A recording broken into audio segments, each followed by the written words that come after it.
સાળની આતુરતાનો અંત આવવાનો છે, કારણ કે થોડી જ વારમાં ભગવાન જગન્નાથ, ભાઈ બલભદ્ર અને બહેન સુભદ્રાજી પહોંચવાના છે મોસાળ, અને મોસાળમાં ભાણેજના ઓવારણા લેવામાં આવશે, મામેરું કરવામાં આવશે, લાડ લડાવવામાં આવશે.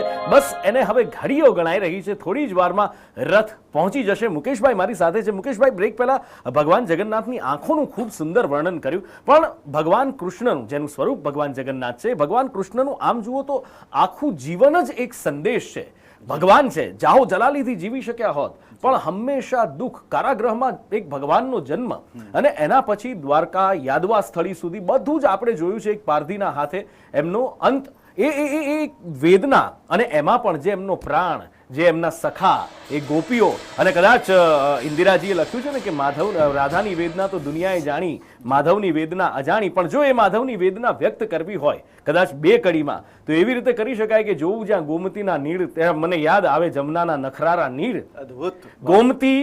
ગોમતી કણસે છે, કાલિંદી કણસે છે, ગોમતીના ઘાટમાં મારા હૈયામાં વાગે છે તીર. લોકોને મન રોજ ઉગે પ્રભાત, મારે તો અંધારી રાત, કોઈ કહેજો મારા કાળજાની વાત. કદાચ આવી માધવની વેદના હોઈ શકે, પણ આ માધવની વેદના આપણા માટે તો એક, આમ જુઓ તો એ માર્ગદર્શન છે આપણા માટે. બિલકુલ બિલકુલ.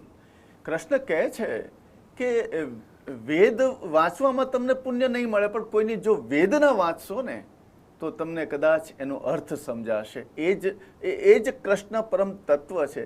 અરે જ્યારે કાળી કોટડીની અંદર એક નાનો બાળ ઈશ્વર સ્વરૂપ, ચતુર્ભુજ સ્વરૂપ આવે છે, અને દેવકી કહે છે કે હે પ્રભુ, તમે આવ્યો છો આ સ્વરૂપમાં, ચતુર્ભુજમાં, લોકો શું કહે છે, તમે બાળ સ્વરૂપ બનો. અને જેવા બાળ સ્વરૂપ બને છે અને ત્યાંથી કોટડીમાંથી નીકળી જાય. દેવકીની વેદના શું હશે કે એ ક્ષણને હું રમાડી ન શકી, એ ક્ષણને હું પામી ન શકી.